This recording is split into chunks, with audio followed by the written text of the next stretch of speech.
Hay Malachayan ki yesanos hayad dein Yosef as a Malechem Malechem Yabenechem Beruchim Atem Lashem Uveshem Hashem Netron Nedara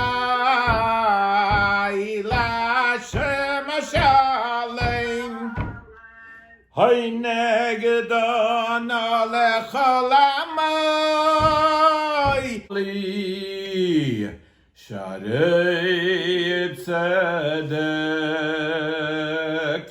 avayvam hoydeko hayezeh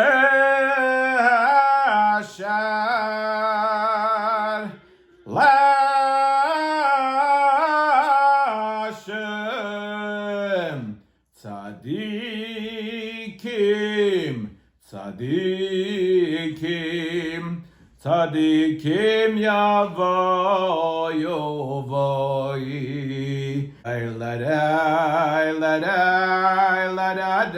yedam.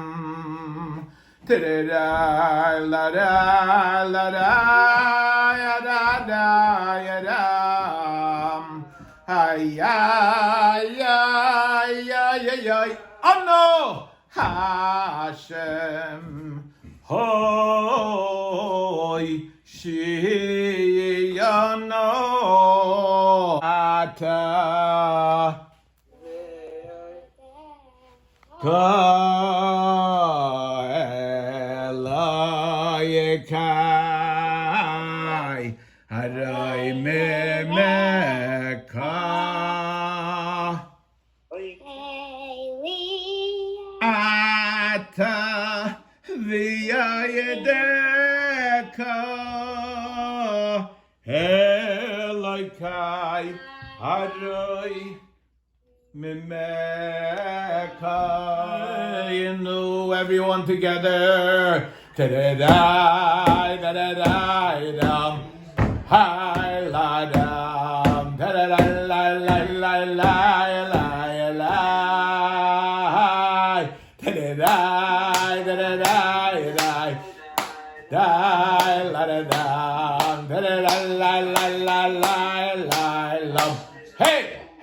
Hey, bam, bam, bam, bam, bam. La la la, la la la la la la la la la la la la.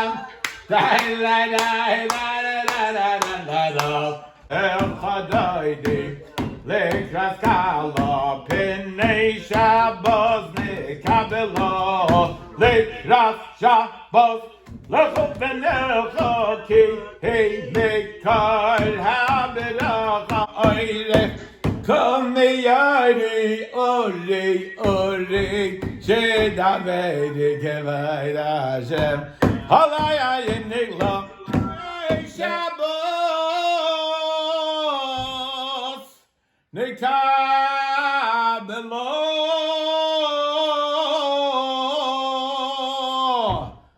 L'chaim, everyone, l'chaim. Wow, it's so good to have everyone in my dining room today.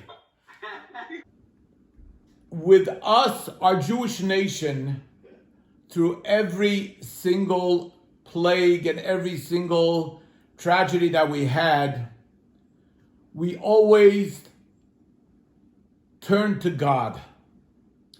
And we turned to God to daven. And the first place we went to was the shuls. We went to the shuls. And we gathered there, we said psalms, we would say davening and tillim and cry out to God. And we make the Misha Beirach and we say Avinu Malkeinu. And all of a sudden, in this tragedy, and the worst, such a tragedy, we can't even imagine what we're going through. We can't turn to our synagogues. We can't get together, even in the time of Haman. And with the decree of Haman and Rosh, the wicked Haman, what did Haman say? I want to wipe them out completely. Men, women, children, everyone. The old day Hitler, yes, just like a Hitler. Yamach Shemai. And when he came and told this to Esther, Esther said the first thing, Leich Kenei says, Kol Yehudim, go gather all the Jews. And let them daven and let them say Tillim. Gather in the yeshivas and the study halls and the prayer houses. And my friends, it's been already over a month that we have not been gathering together in the prayer houses. We have not been gathering together in the shuls. Call them what you want, shuls, temples, houses of prayer, it doesn't matter. Call them whatever you want. But I can tell you we're getting together on Zoom. But to me, my friends, that's great, but that's not good enough. That's not good enough. So in the time of the great Rabbi, those years, he fasted and fasted and fasted. One of the great commentaries, great sage of those years.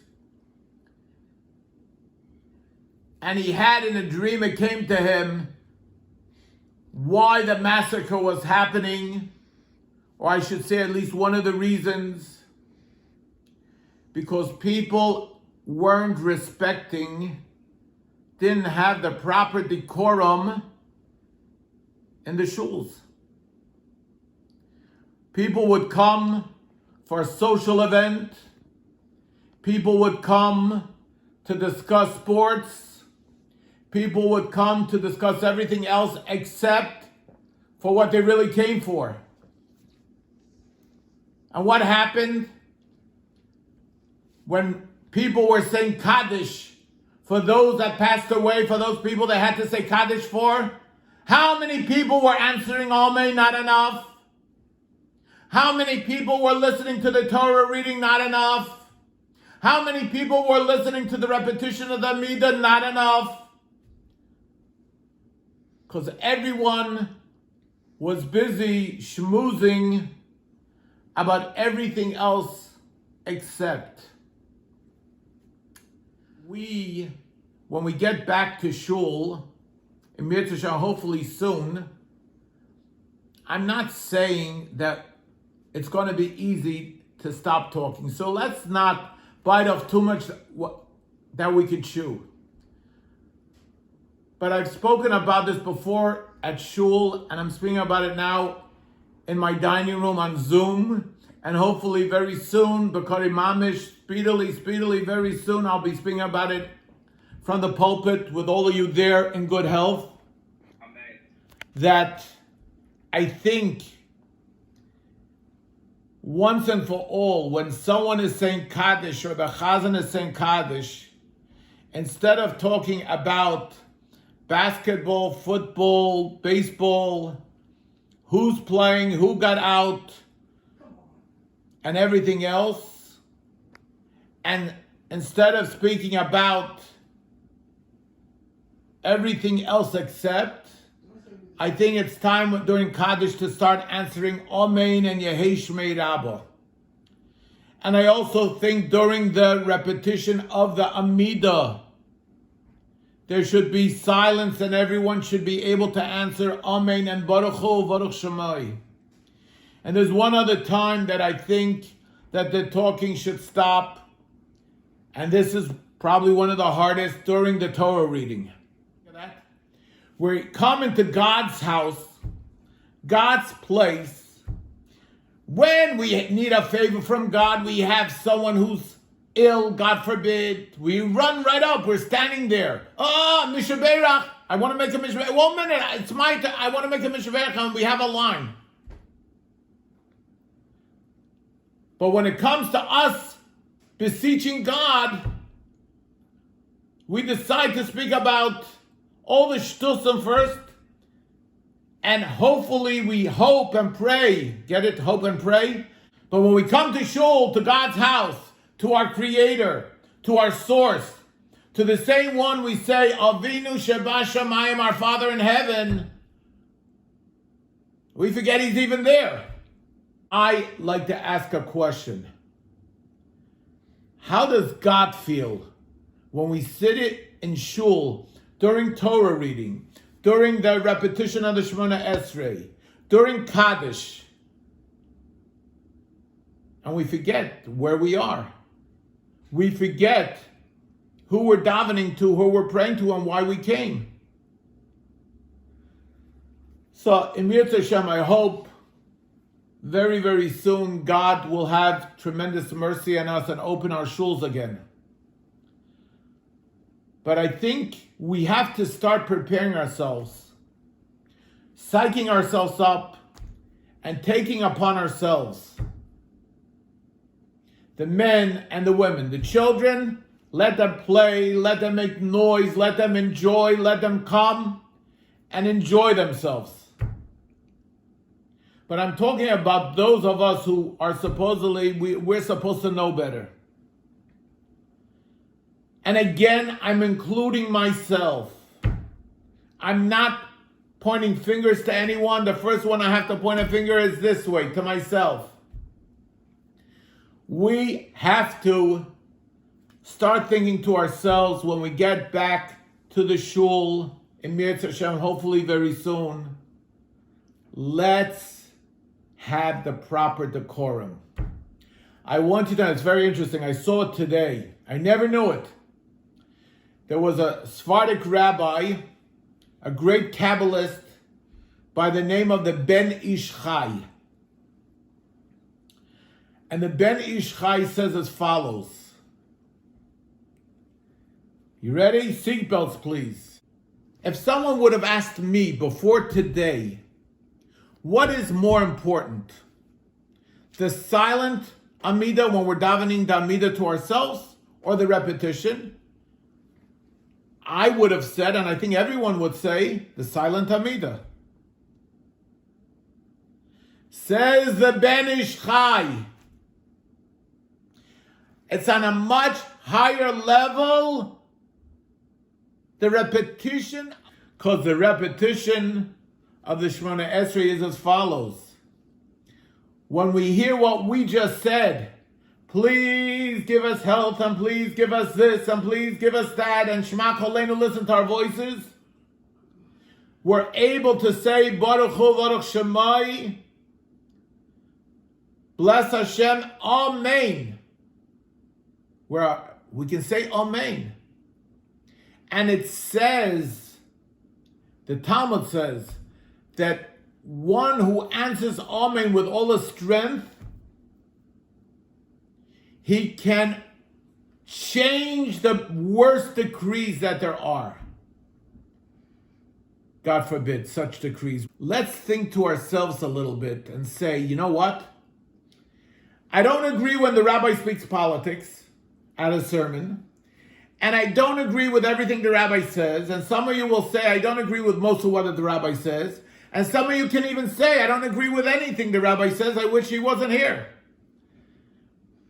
You never know. Listen, everyone has their choice. But one thing I can tell you, if the rabbi is going to be there or not, when you're davening in shul, God is there no matter what. So what I'm doing is, I'm speaking on behalf of God's honor, not on my honor. On the contrary, I am the leader here and I'm taking the top blame for the talking in the shul. Because I am also at fault. So let's think to ourselves and make up our minds that, you know what? Maybe for a change, the rabbi knows what he's talking about.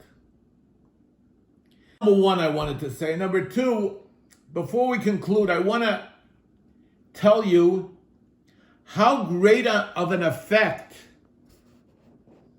you can all have on this world. We have to refine the world. We have such a responsibility. such a responsibility, it's unbelievable. To fix the world, to change the world. So a lot of people will tell me, but little me, I'm a pawn in the game of chess. I'm just a little pawn. I'm a small little guy, me, only me. So I have to tell you, from the coronavirus, we can learn a tremendous lesson. Take the coronavirus. It's so small that you need a special microscope to see it. So small. You need a special microscope to see, and yet it affected the small little thing, affected the entire world. Not Israel, not Asia, not Africa, not America, but the entire world. It shut down. This little thing affected the entire world. So my dear friends, imagine if a little thing like a virus can affect the entire world. Imagine us, how much we can affect people. And if we affect one person, have an impact on their lives, they can have an impact on another life. And that means we are always impacting people that we don't even know. That we don't even know that we never came in contact with them. But because one person we affected and he told it over to someone else and he told it over and he told it over and she told it over, imagine what kind of an effect we can have. So I just want to conclude with one thing. I said it last week, it was Shabbos Mavorchim. I'm going to say today on Rosh Chodesh. Spell, like I told you last week, Aleph, Yud, Yud, Reish. Aleph stands for Ani. Ani means I. The Yud stands for Hashem's name. And the Reish, the last letter, stands for Rofecha.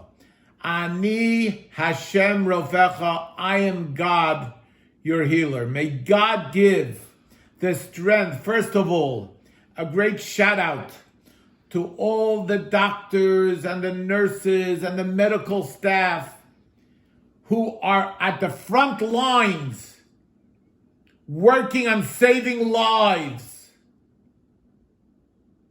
We can never imagine how much thanks and gratitude we owe them. That's number one. And not only the medical staff, but the grocery workers and the truck drivers and the farmers and everyone else who works and comes in contact with people to keep life afloat, as they say. Imagine how much thanks we owe them. And may God fulfill the saying of Ani Hashem Rofecha in this month of Iyar, a month of healing, that I am God, your healer. He should give strength and wisdom to all our doctors and nurses, first of all, to continue their holy work, and once and for all those who are in need should have a speedy recovery, a refuah shalema, but not just speedy, but faster than that. And we should once again be able to open the doors of the shul. See, I can open it every day. I have the key. But Baruch Hashem, I want to open it and I want to come in together with everyone here. First of all, I want to wish everyone a good Shabbos and a good Chodesh. I want to wish everyone good health and strength, happiness. And the first thing is health. Because once we have health, everything else is brownie points. We've seen it now. Everything. Time everyone, a good Chodesh, a good Shabbos. Yasher Kayach, everyone. You made my Shabbos. I want everyone to know you made my Shabbos.